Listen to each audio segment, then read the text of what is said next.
Hello, everyone, and welcome to the Business Spotlight, the podcast where we shine a light on the incredible entrepreneurs and business leaders in our community. I'm your host, Craig Wipperman with Music City Action Coach, and today we're excited to introduce to you someone who is blazing a trail in sports injury rehabilitation and prevention right here in Franklin. Our guest today is Dr. Trent Nessler, owner of the Athlete Lab. We'll dive into Trent's background, explore the challenges he's faced, and the successes he's celebrated. Whether you're a fellow entrepreneur, an aspiring business owner, or someone simply who loves to support local businesses, this conversation is sure to inspire and inform. So without further ado, let's welcome Dr. Nessler to the podcast. Trent, how you doing today? I'm doing fantastic, Craig, and thank you so much for having me. Oh, you're more than welcome. Thanks for being a guest. Why don't you give the audience here a little bit of background about who you are and how Absolutely. the Athlete Lab came to be? Absolutely. So, my name is Trent Nessler. I'm a physical therapist. I've been in practice since I'm going to age myself here. So, 1997. First started in sports medicine back in 97 and had the very fortunate experience of getting to work a lot in professional sports, dealing with a lot of professional athletes. At that time, I was in Phoenix, Arizona, and I was a part of the Arizona Cactus League. So we got to work with a lot of professional baseball players, Major League Baseball.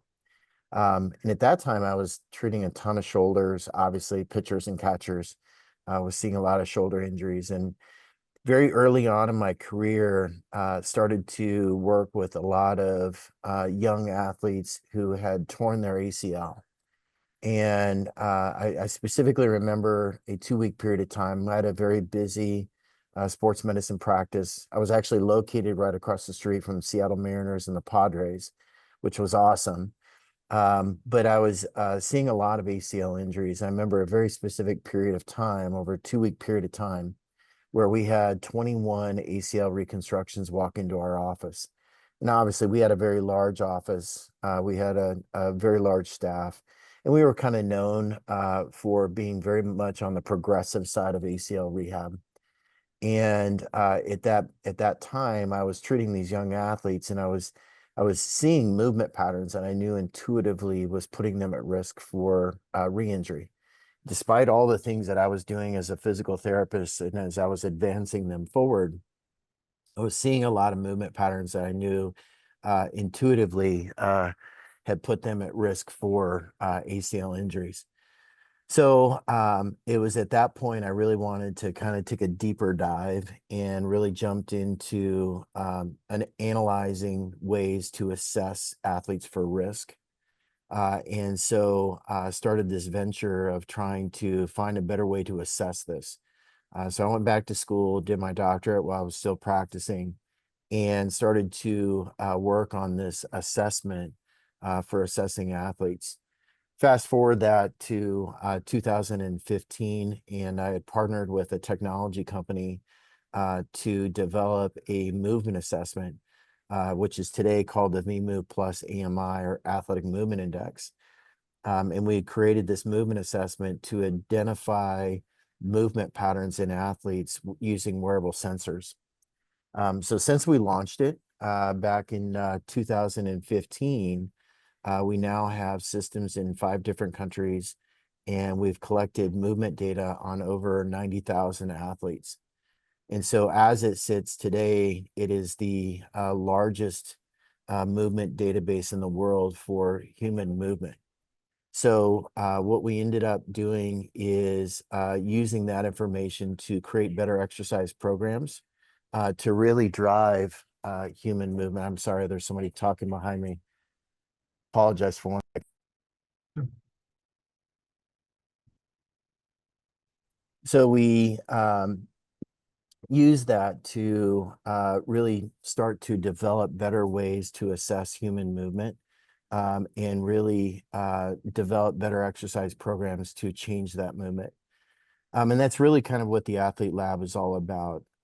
In last year, I really wanted to take this to the next step, and that was to develop a facility where we are not only using that research to truly impact human movement and drive, mitigate. You can't really prevent injuries, but really trying to mitigate risk for injuries for athletes and improve athletic performance. Because the beautiful thing about human movement is that if you improve the efficiency of the movement, not only do you reduce risk for injuries, but you also improve athletic performance. So I wanted kind of my vision was always to develop a center that kind of really focused on that. And here at the Athlete Lab, we've done that. We've got some large research projects going on nationally where we're analyzing data, looking at human movement.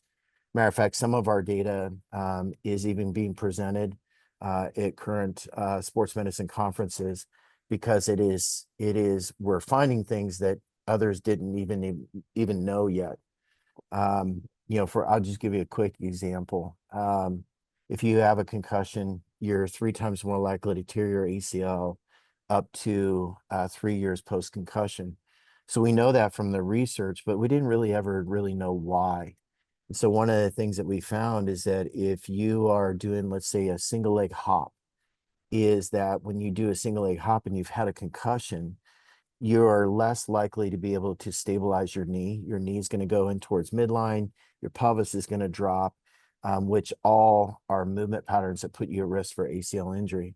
So the beauty of that is with that information that we have collected on all these different athletes is that we have now created new ways to treat concussion based off of that data.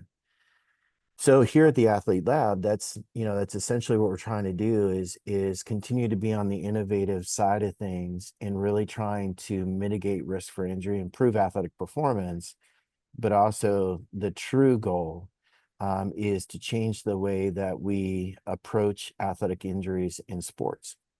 And I'll give you some examples with that.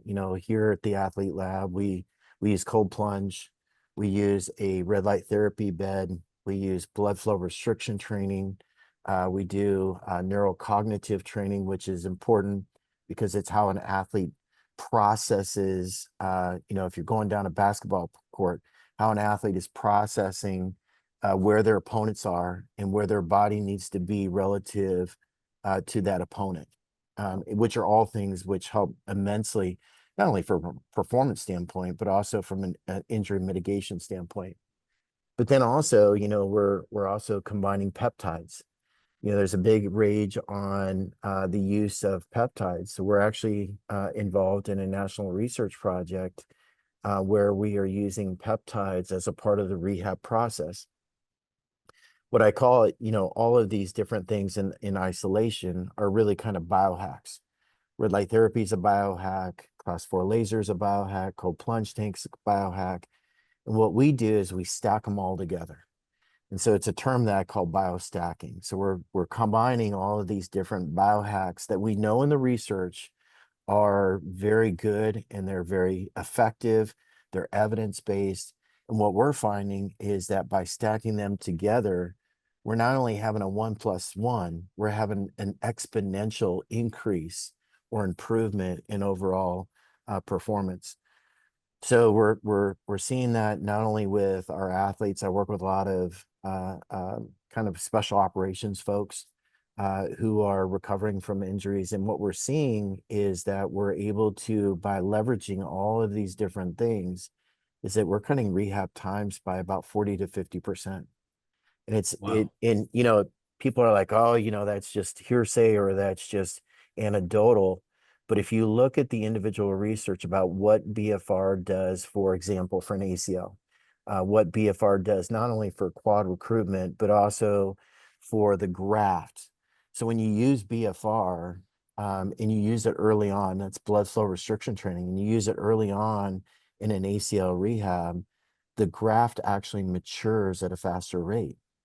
So if you combine that with something that causes the graft to mature at a faster rate, and then you throw red light therapy into the equation, what red light therapy does is it causes the cells to regenerate at a faster rate. So now I'm throwing something that causes the graft to mature. Now I'm throwing in something that causes the cells to mature. And then I throw on top of that a peptide, which accelerates all of those things, then the overall benefit is exponential. So at the Athlete Lab, we're not just we are a cash-based concierge sports medicine practice, and that's kind of what I lay it out as. But we're really kind of more of a really truly innovative way of approaching rehab, where we're leveraging all of the latest biohacks to biostack to really truly impact outcomes with athletes. Yeah, that's awesome, man. Boy, you laid out a lot there. That was a How? long-winded response. I apologize. No, dude. It's pretty fascinating stuff, really. Um, the BFR and the biostacking, BFR blood flow, Restriction training. red light therapy, and the use of peptides. Yeah. Have you guys been trailblazers in each one of those as Oh, areas? 100%. Or they've been 100%. wow. 100%. And I will say, when it comes to BFR, I would say probably maybe 50 to 60% of PT clinics use it. I am one of the only instructors for a BFR certification course. So I teach physical therapists, athletic trainers, chiropractors, and physicians how to use BFR as a part of their ACL rehab. Hmm. When it comes to the combination of BFR with red light therapy, um, I I would I would speculate I'm one of the few that does that. When you talk about BFR, red light therapy, and peptides, that's a very few amount that do that. Yeah. I would be surprised if I found one that does that. Because Yeah. the peptide to me has been, it's funny because when I first started doing VFR, I'm like, wow, like the outcomes with this is amazing. And then I did BFR with red light therapy, and I'm like, wow, the outcomes with this is amazing.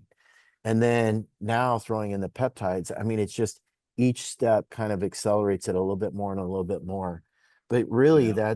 that's what it's all about. At the end of the day, the reason that I started doing this was I wanted to profoundly impact the ACL injury rate in the US. There's 250,000 plus ACL injuries in the US every single year. And for every kid that tears their ACL, about 27% are going to re-tear their ACL.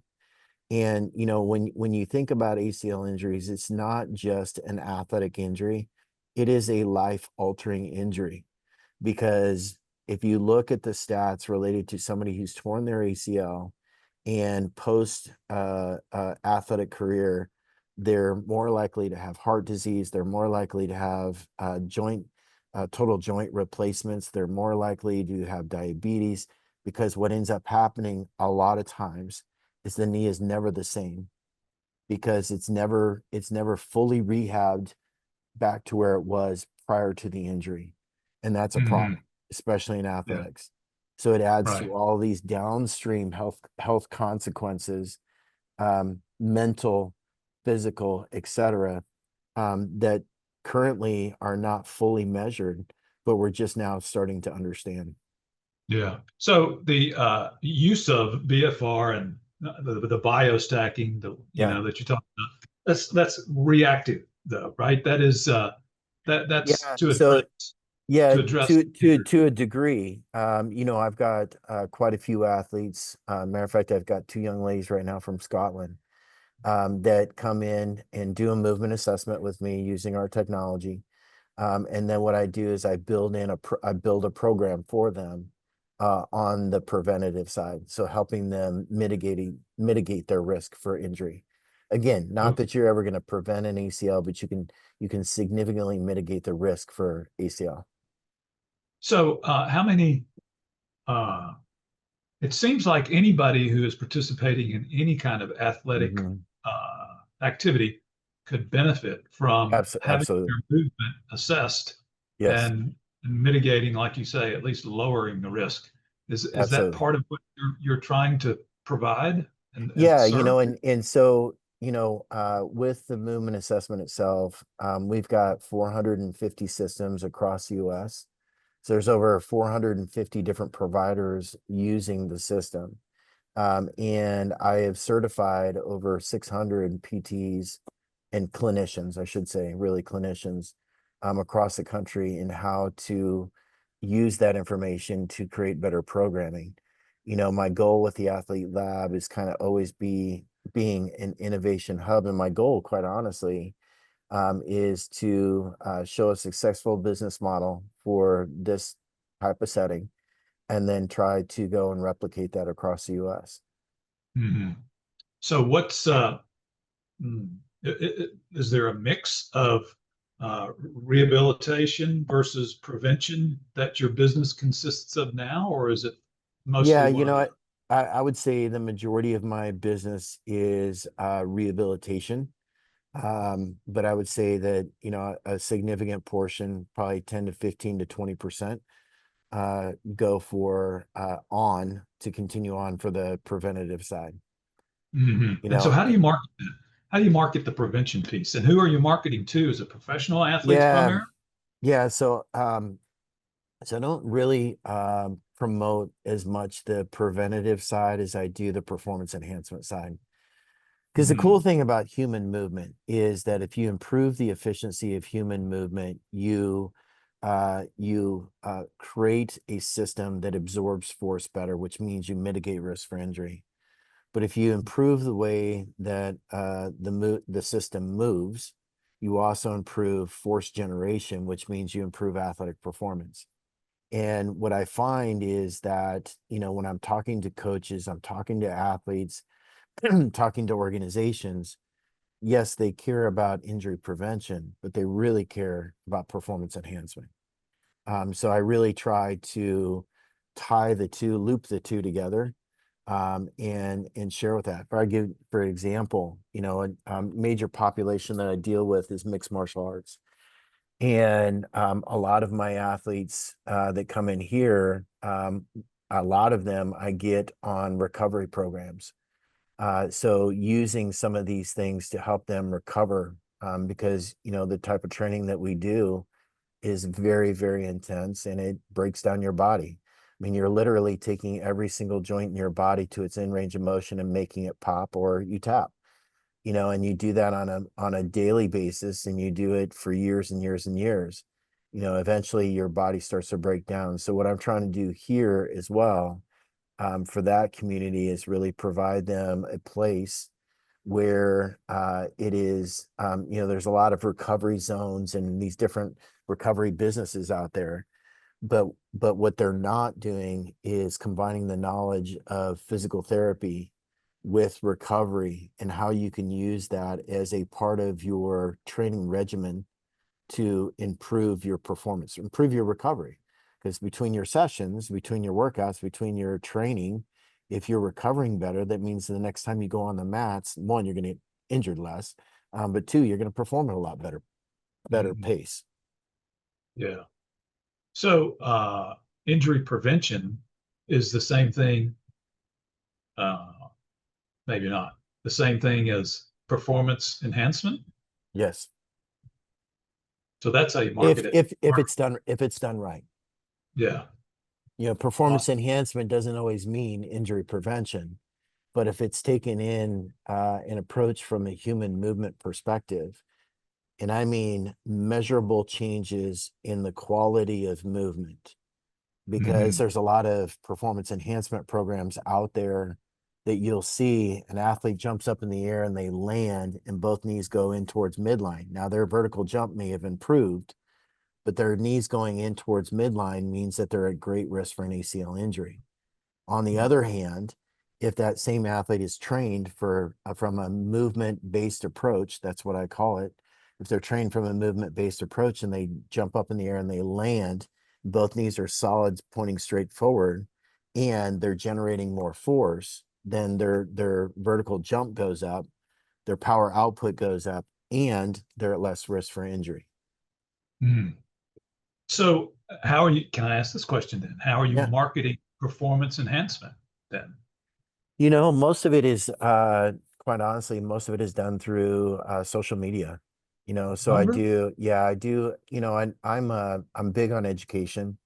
I've been teaching almost as long as I've been a physical therapist. And a big part of what I try to do is I try to educate the community about injury prevention and performance enhancement.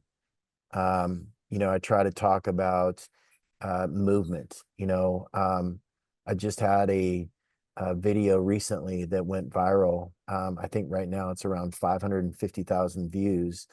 And it was from a conference that I did where I was just simply talking about concussion and the risk of ACL injuries. Most people didn't know that.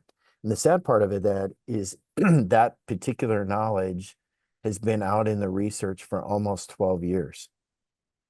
But yet, it's not practiced on a daily basis. And obviously it's new information because it got so viral. Yeah.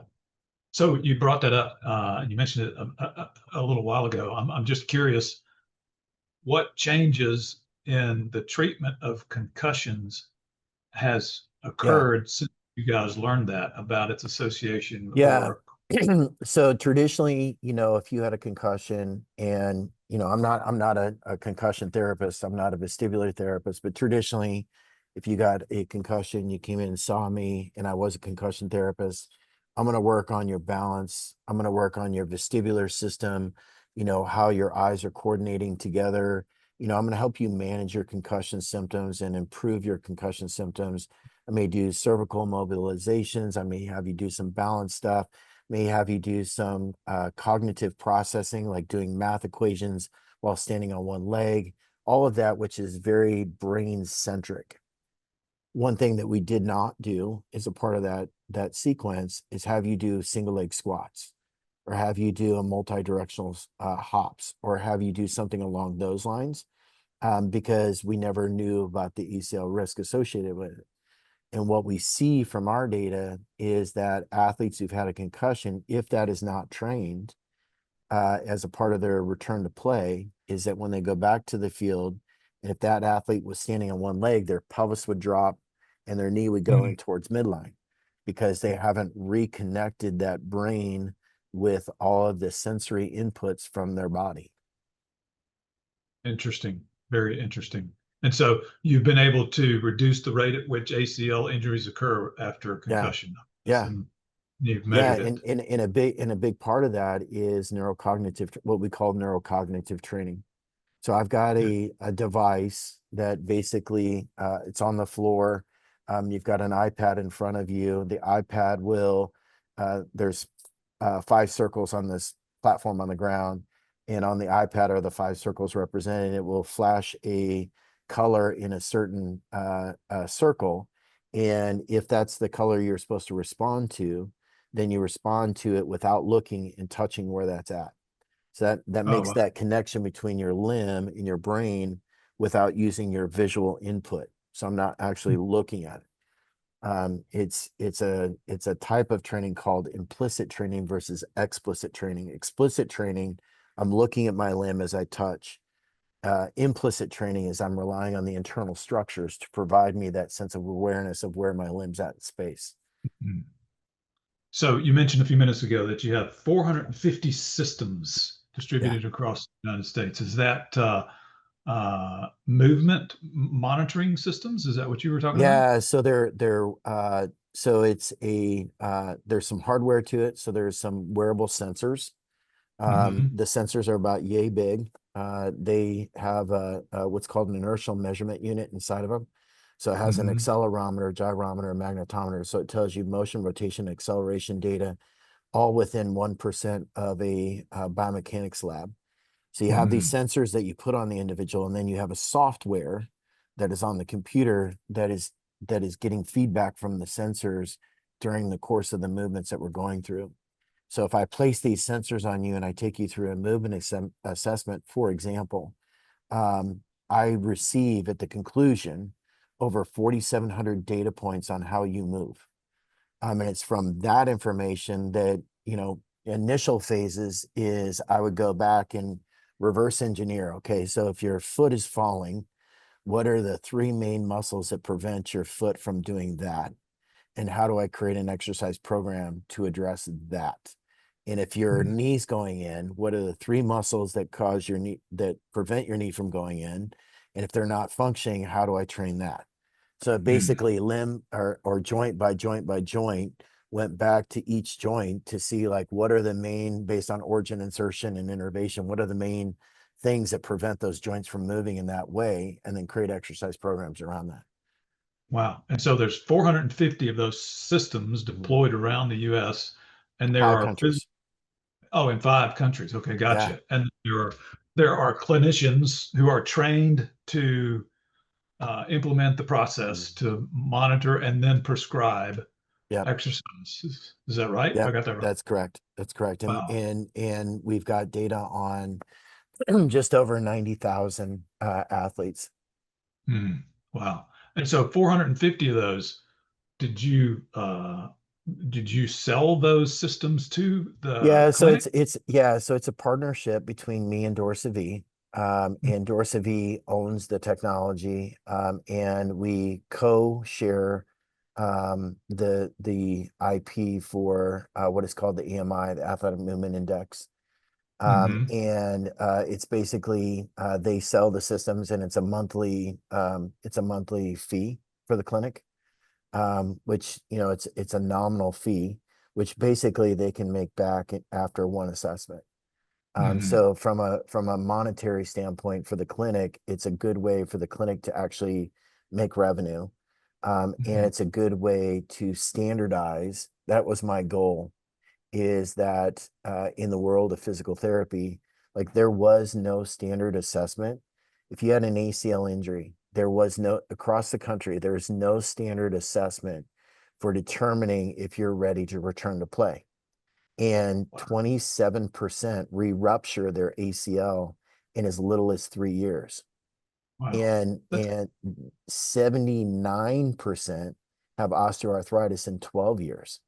And part of that is because we are just not good at getting that knee back to where it was originally. And mm, so, in order to truly measure that, you had to have some form of a standard assessment to do that. And since 2017, the AMI is now becoming more of a standard of practice. It was kind of funny because when I opened my practice here in Franklin, I've been going around the country and doing this for years. And a very large, I won't say who, but a very large sports medicine orthopedic group here in town uses the AMI as a part of their return to play assessment.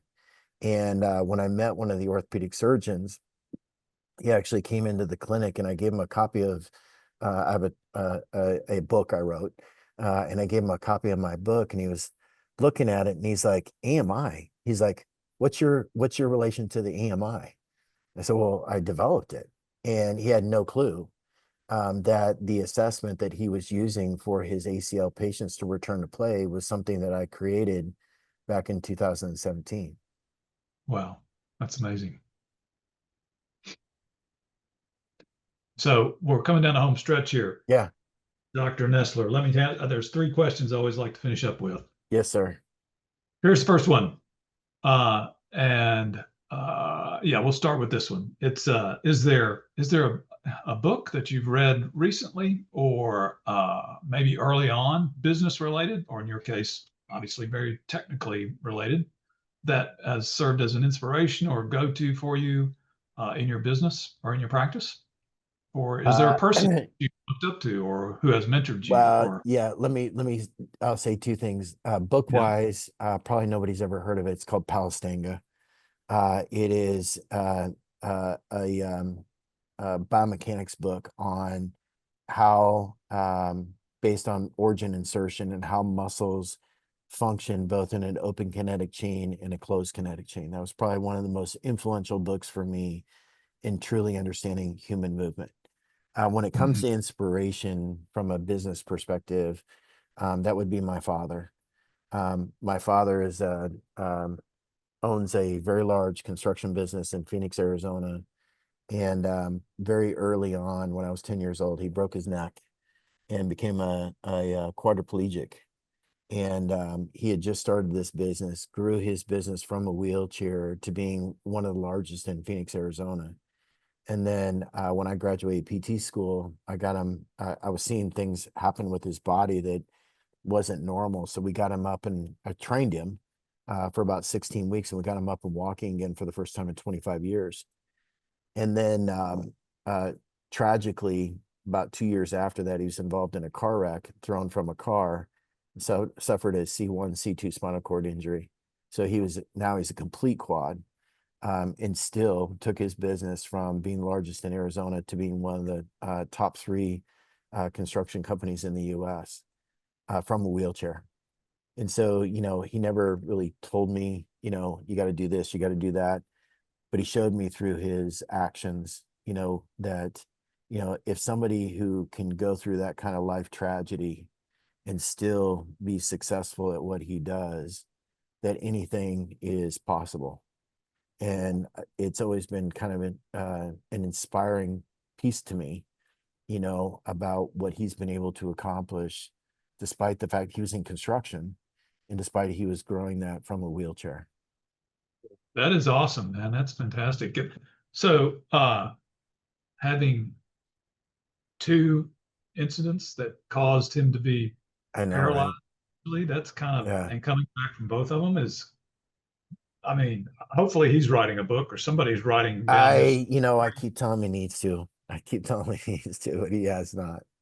Yeah, yeah, that's awesome, man. Man, what a story. Tell me about if I could. All right, so here's an interesting one. If I could, if I were a genie and I had some magic dust and I could sprinkle it on any place or any piece or any part of your business, where would you choose to have magic dust sprinkled on it and have that situation change? Probably marketing and creating more awareness. Hmm. I find that, again, I started my business June 1st of last year. Right now we're in July and it's, we're just over that 1 year mark, and I'm feeling really good about where we're going and how much we're growing. But I still find, my expertise is physical therapy and biomechanics and science and innovation. It's not marketing. And really what I find is probably one of the biggest limitations, just market awareness, Hmm. and trying to build more market awareness, more than anything about, you know, why would you want to pay cash for physical therapy versus using your insurance? You know, why is this different? Why is this, any different than what you're getting in your insurance-based PT? So it's really trying to create more market awareness, I think, is Yeah. is if that was the one thing that I say would probably help me accelerate, because my vision is to take this on a lot larger scale. But how Hmm. do you do that? Yeah. Excellent. And then lastly, tell me what you're most proud of to this point. Most proud of? The fact that I've been married for 34 years to the love of my life, and that she and I opened a business together. She's in the same office. Yeah. And that we're, you know, achieving, finally, achieving something that's going to be profound for our family. Yeah. Yeah. Yeah. You're on the right track, man. It feels like you can see progress. Oh, Uh, yeah. and, and Yeah. you can see the big picture and you see what the opportunity is, and it's becoming more and more within reach, I think. I'm a firm believer that God put me on this earth for a certain reason, and I feel like I'm fulfilling what my mission was, Yeah. and this is a big part of it. Yeah. Well, Dr. Nessler, it's been great having you on as a guest. Tell the audience where they can find out more about the Athlete Lab. Yeah, you can go to our website at theathletelab.org. You can always follow me on Instagram at bjjpt_ACL guy. Or you can always reach out to us at info@theathletelab.org. Great. Awesome. Well, Trent, thanks again for being a guest. And we'll be looking for this podcast to drop live and enjoy it again. Huh? How's that? Awesome. Thank you, Craig. I appreciate it. All right. Take care, Trent. Bye bye.